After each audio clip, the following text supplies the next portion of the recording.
Well, hi there. This is Dr. Nick Tulo with my Saturday morning clinical live stream.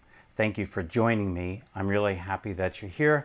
And for those of you who watch it later on, thanks for watching. I'm a cardiac electrophysiologist and I created ECG Academy. But these Saturday morning live streams, I decided to do a more clinical approach so I can do case presentations and talk about different arrhythmias so that give you a little bit better idea of how a heart rhythm specialist thinks, how electrophysiologists approach arrhythmias. So let's get to the case for today.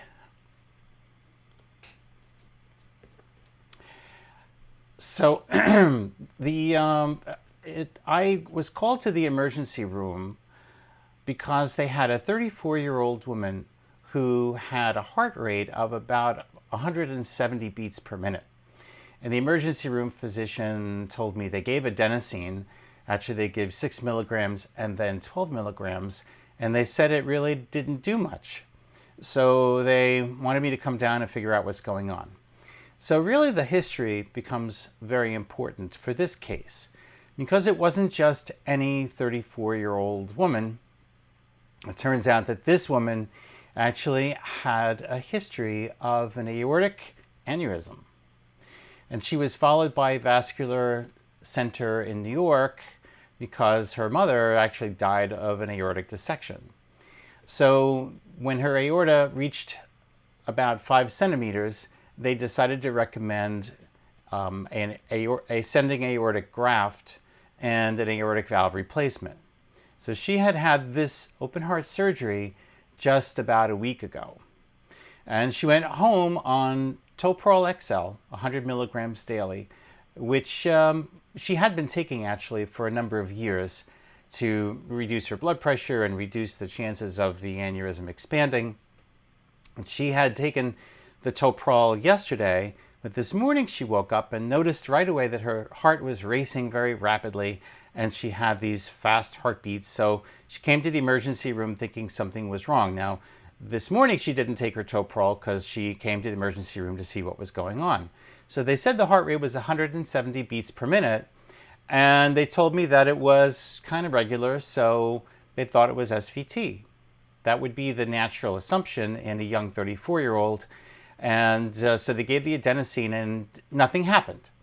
So you have to imagine adenosine is an extremely effective drug.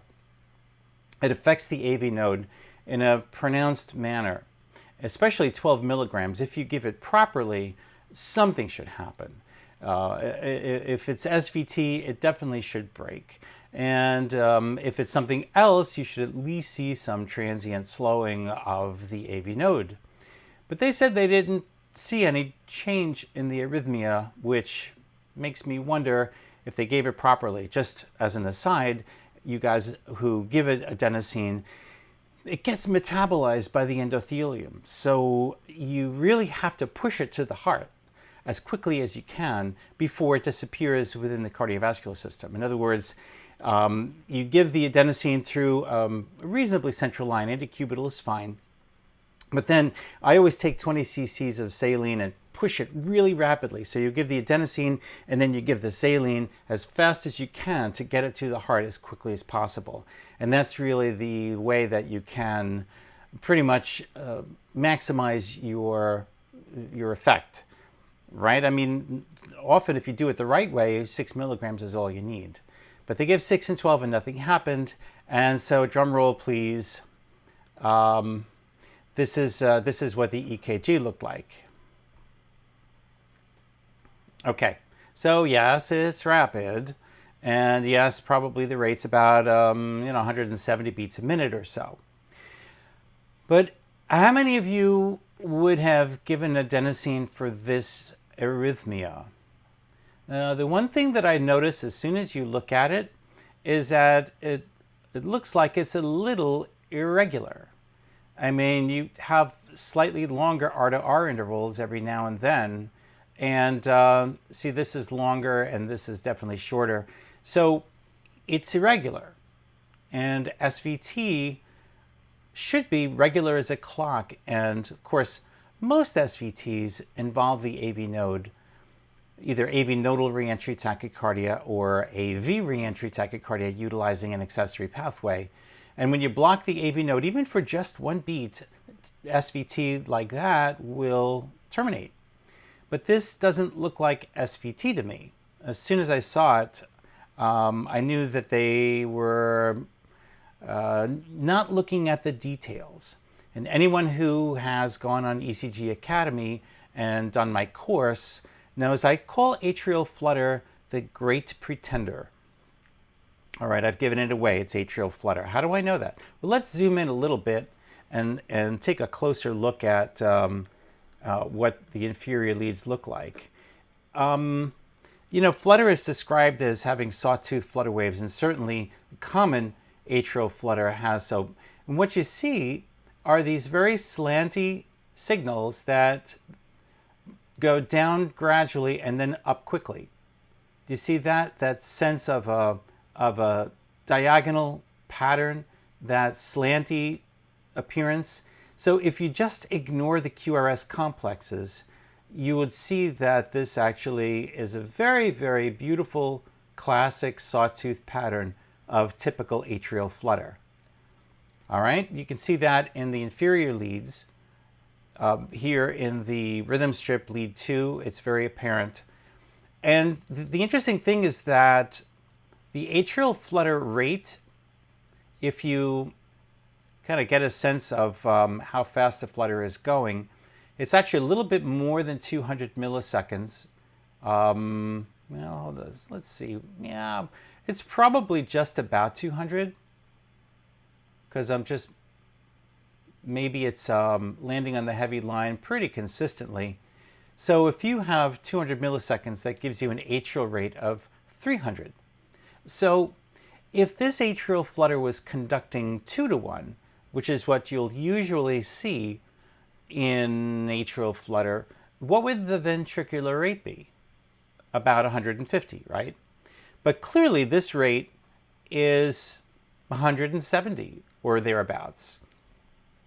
How would we measure the average rate? Well, you kind of can guesstimate, but I mean, one really good way of measuring it is just taking 6 seconds worth of the ECG, measuring the number of R-to-R intervals, and then multiplying by 10. I don't really want to take up too much time on this beautiful Saturday morning that we're talking. But even if you just sort of take the average R-to-R interval, here's a good way. If you just take take 2 R-to-R intervals and measure the rate, and you can count it off as 300, 150, 100. So 2 R-to-R intervals is roughly 100 beats per minute. So that gives you 200 because you're doubling it. So we have a ventricular rate that's way above 150. It's 170, 200, thereabouts. So you actually have some periods of 1-to-1 conduction. It's not precisely 1-to-1, but you have this rapid salvo right here that's probably almost every flutter wave getting down the AV node.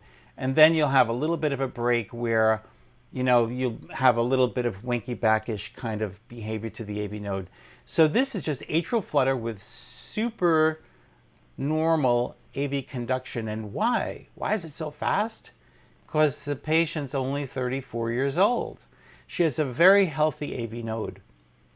And her AV node is not filtering the atrial rhythm like it should, so you get these really, really fast rates. This is clearly atrial flutter, and it's a typical atrial flutter. But it's not atrial fibrillation. You can see discrete flutter waves, but it's certainly not SVT because it's not regular. So adenosine really, it would be useless. Sure, if you give it properly, you might see those flutter waves kind of mapping through and it would confirm your suspicion, but you don't need to do that, because if you know how to read an ECG properly and you look at the details on this 12 lead, you can tell right away that it's flutter. So what we did was they did give eventually some intravenous diltiazem, and after 5 milligrams and a drip of 5, I came down and I was like, wait, you have to use a little bit more than that. Her blood pressure was fine, and she was actually felt the palpitations, but was reasonably comfortable.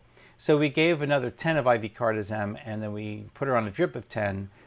And so then at that point, now you can see that we have a very regular rhythm at about 150 or 155 beats per minute.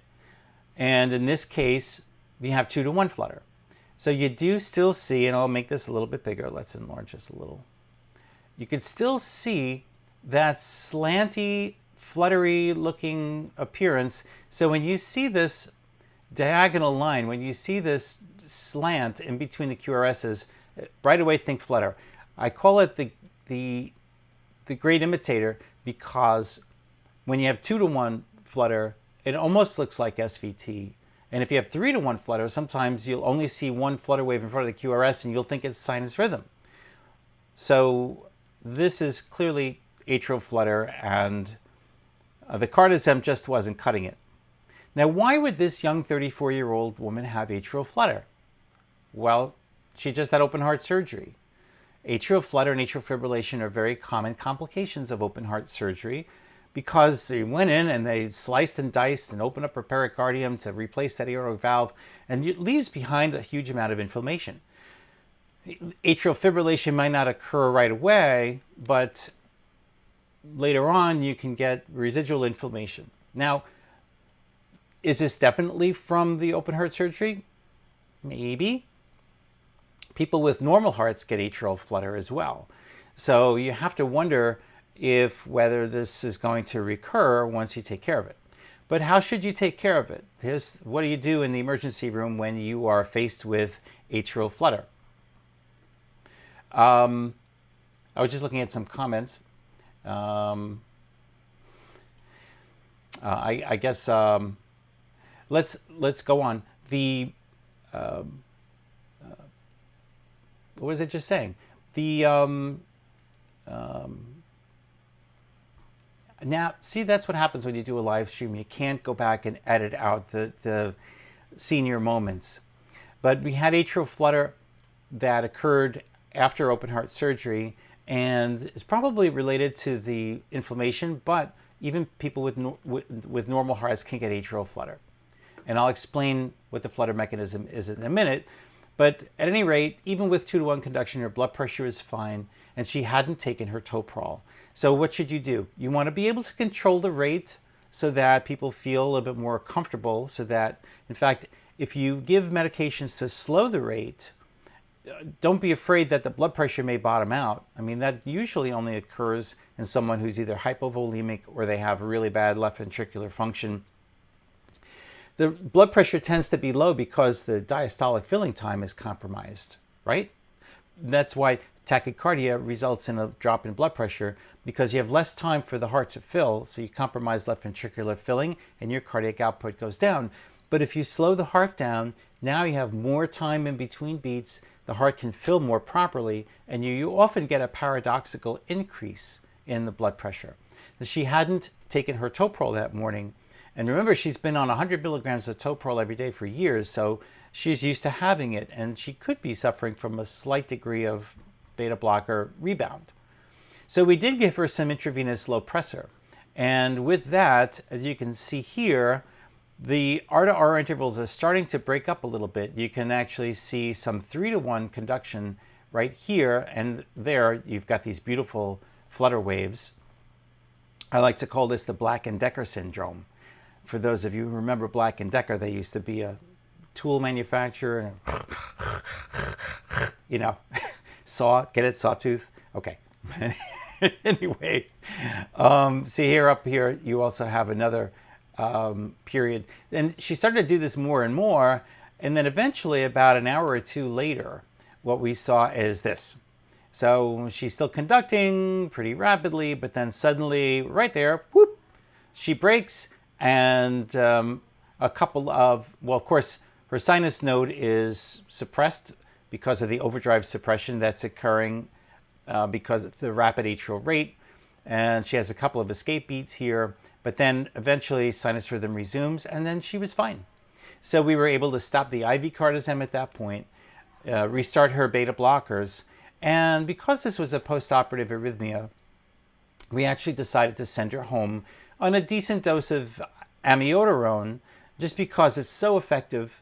And for a month, I figured it was worth taking the using such a toxic drug until the pericardial and inflammation kind of dies down. And then after a month, I would plan to stop that. Anyway, just a quick review of what causes typical atrial flutter. You actually, I have a little animation here, but first let me draw some on this drawing a little bit. Hold on, let me make my pen a little bit smaller and change my color. This is a view of the right atrium as if you were to sort of peel this down. So you're looking down at the right atrium, and what you see here is that tricuspid annulus that's leading to the right ventricle. You have the superior vena cava and the inferior vena cava. Now, along the lateral wall of the heart, there's something called the crista terminalis. That's the ridge that divides the trabeculated right atrial free wall from the smooth right atrial septum. And it actually serves as a kind of a conduction block, a line of conduction block. And then what you have here is the tendon of Todaro, which runs under the eustachian ridge. Underneath, you can actually see the AV node. This is where the AV node is located. And then on the atrial septum, you have the os of the coronary sinus. So that's the right atrial anatomy. So it turns out in typical atrial flutter, virtually always the electrical signal is traveling in a counterclockwise fashion viewed from below. So it's going up the atrial septum and down the right atrial wall. And I have a little animation here that you can view. The thing is that since we're looking down, it's going to look like it's actually traveling in a clockwise direction. So it's going clockwise around the tricuspid annulus in this direction. So it's, let me just stop this animation and show you that it's actually traveling clockwise in this direction because we're looking down. But generally we talk about atrial flutter as if we're looking up from below, like the radiologists will generally do. So it would be going counterclockwise when viewed from below, and that's known as counterclockwise version of typical atrial flutter. And that's what gives you those beautiful sawtooth patterns on the 12 lead. So it's going around the tricuspid annulus. Now notice that it has to squeeze through this isthmus between the tricuspid annulus and the inferior vena cava. And so the ideal way of dealing with typical atrial flutter is to do a catheter ablation by burning right across this isthmus. We bring a catheter up from the inferior vena cava and we deliver a series of burns across there, and that blocks the circuit and it cures the problem. Now, would I, just before I go into this, let me see if there, and I have a couple. The atrial rate in flutter generally, Jan Sheedbahir asks, what is the atrial rate in flutter? Generally, it would be between 220 and maybe 350 beats per minute for typical atrial flutter. It could be a little bit faster for atypical atrial flutter, which is usually coming from the left side, or it can be a focus that's firing rapidly. But the atrial rate will generally average between 250 and 300. And the atrial rhythm is perfectly regular in atrial flutter because it's usually reentry circuit that's traveling around the same direction in the same pathway for each and every beat. That's why the atrial rate is regular. Now you can have focal flutters that occur a little faster, and they may be coming from one spot, and they can sometimes be a little bit irregular, but most of the time they are perfectly regular as well. It's the ventricular response that can be irregular, just like it was here. So anyway, catheter ablation would be the way to handle typical atrial flutter. Now, would catheter ablation be appropriate in this particular patient? I would think not, because she's just 1 week post-op, and this atrial arrhythmia may be related to the inflammation around the pericardium, and it may not recur. What I would do is put her on amiodarone and give her about a month, and then try to withdraw it and leave her on a beta blocker alone. I actually increased her toprol to 100 in the morning and 50 at night, just to put additional beta blocker effects on board. This way, if she does go into atrial flutter, maybe that'll help reduce the ventricular response. Sorry, I have to have a little sip of coffee here from my Costa Rica cup. Pura vida, man. Anybody from Costa Rica? And great coffee. I actually buy the beans, grind them up. It's great. Sorry, but I had to wet my whistle. At any rate, with this patient, it's likely that the atrial flutter was related to the surgery, but the fact that she had that typical atrial flutter tells you that she's got this circuit there. And that circuit may cause problems in the future.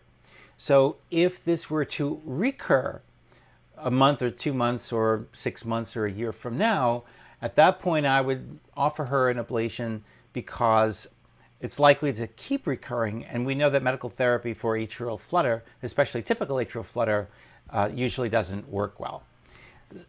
Now, let's say if she had not broken on her own, and now you have this atrial flutter going on, you have a couple of choices. You could have tried to chemically cardioavert her. We do have ibutylide, which is Corvert. Sometimes you can give that. You can give intravenous amiodarone. Can sometimes help to convert the patient.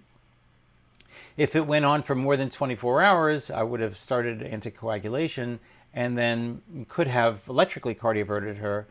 I would not do that unless it was persistent, or if she was seriously compromised, but she was fine. And usually atrial flutter does not cause severe symptoms or severe hypotension unless the patient has a really bad heart to begin with.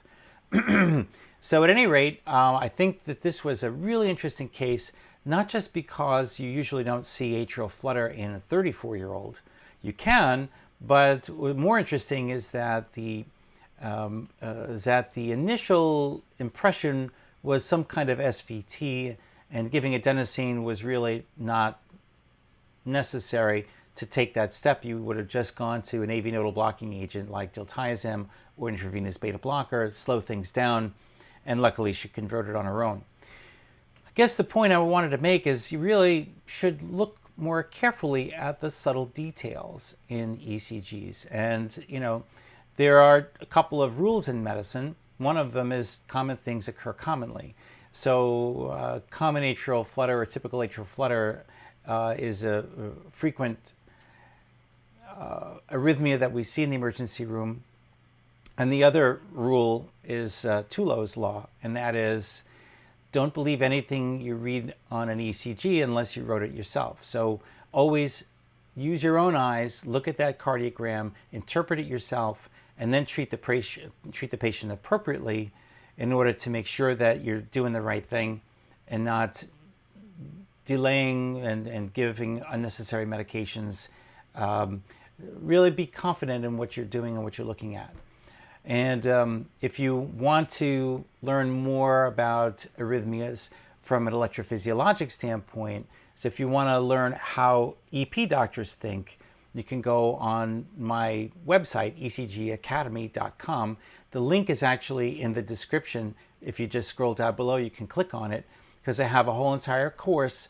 And not only that, but I have these 340 6-minute chalk talks, which are kind of like those how-to. So I present a cardiogram and then show you step by step what you should be looking for when you're interpreting these complex rhythm strips.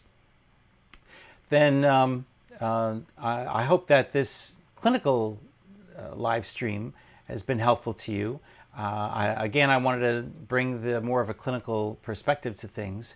And if you enjoy this content, please just subscribe to my YouTube channel, ECG Doc, and there's a link in the description as well where you can get notifications that I'm going to be doing these. But I'm trying to do them every Saturday, either 11 or 12 Eastern Standard Time. This way I can get the word out and get people thinking like an electrophysiologist.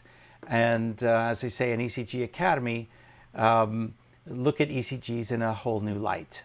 So anyway, until next week, this is Dr. Nick Tulo. Thanks for watching.